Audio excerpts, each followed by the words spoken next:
Geometric Maths Made Easy YouTube channel. Functions and graphs, an introduction. We still on the quadratic functions and their parabolas.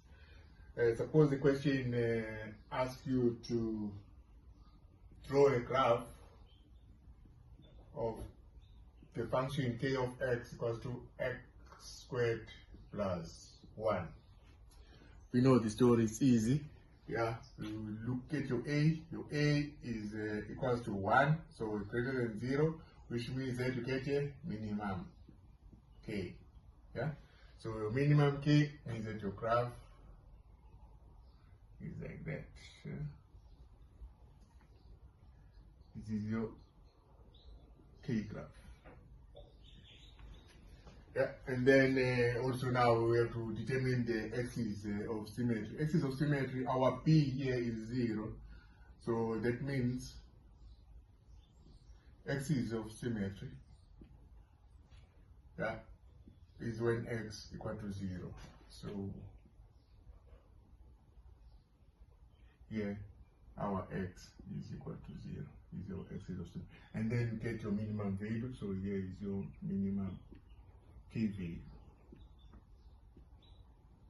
when x equal to 0, yeah, because it's your what you call turning point. So what is the turning point? When x equal to 0,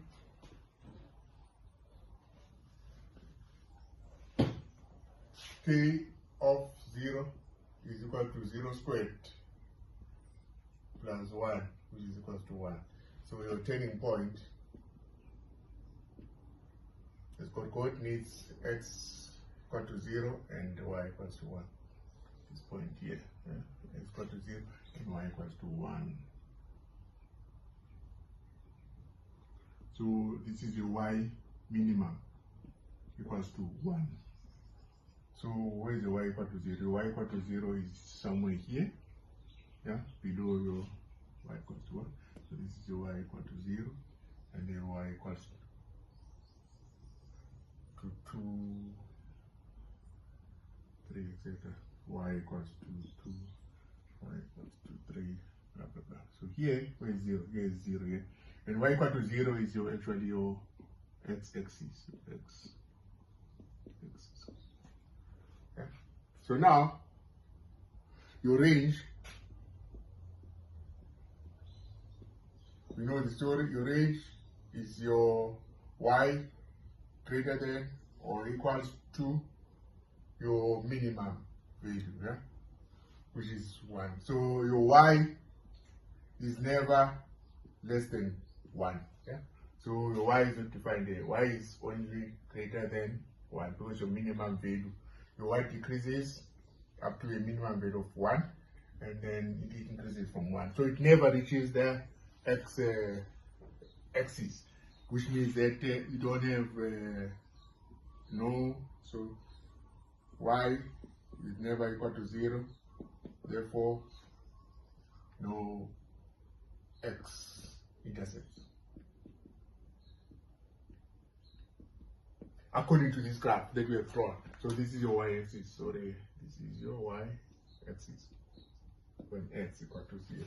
Now, but let's solve it, because like we normally do that. Let's just see what happens. Yeah, so we've got k of x equal to x squared plus 1, so we must equate it to 0. So x squared plus 1 equal to 0.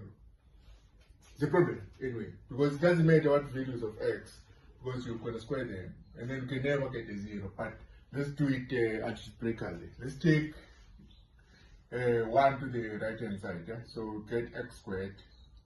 Oh, how do we do that? Sometimes I've got a problem with that too. So what we do is, let's separate the 1 here and separate the 1 there. Yeah? So we've got your left hand side and your right hand side. So we had x plus 1 equal to 0, but now we want to get rid of this 1, separate the 1 here, so we separate it here as well. So we end up with x squared plus 0 equals to negative 1. And then, excuse me, it's easy. So when you want to find x now, just take the square root of x. So the square root of the left hand side, square root of x squared. should be equal to the plus, we always say plus or minus the square root of the right hand side. So on the right hand side, we got -1, and the left hand side, we got x.